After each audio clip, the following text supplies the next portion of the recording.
World biggest tractor எதுன்னு உங்களுக்கு தெரியுமா? அதுதான் இந்த பிக் பேர்ட் 747 மேட் இன் யூஎஸ்ஏங்க. இந்த வண்டியை பில்ட் பண்ணது யாருன்னு பார்த்தீங்கன்னா ரோஹன் ஆர்மோன்றவர் இந்த வண்டியை பில்ட் பண்ணியிருக்காருங்க. வண்டியோட மேனுஃபேக்சர் இயர்னு பார்த்தீங்கன்னா 1977 டு 1978ங்க. இந்த வண்டியை ரெடி பண்ண 1 வருஷம் ஆச்சுங்க. வண்டியோட இன்ஜின் டைப்புன்னு பார்த்தீங்கன்னா V16 இன்ஜினுங்க. ஹார்ஸ் பவர்னு பார்த்தீங்கன்னா 1100 ஹார்ஸ் பவருங்க. டார்க்குன்னு பார்த்தீங்கன்னா 4800 Nm டார்க்குங்க. டிரான்ஸ்மிஷன்னு பார்த்தீங்கன்னா 6 ஸ்பீட் டிரான்ஸ்மிஷனுங்க.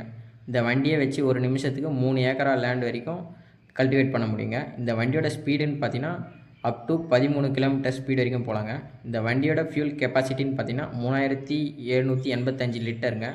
வண்டியோட டைமென்ஷன்னு பார்த்தீங்கன்னா 27 அடி நீளமும் 25 அடி அகலமும் 14 அடி உயரமும் இருக்குங்க. இந்த வண்டியோட வெயிட்டுன்னு பார்த்தீங்கன்னா 60 டன்னுங்க. இந்த வண்டியோட ப்ரைஸுன்னு பார்த்தீங்கன்னா $3 லட்சம் டாலருங்க.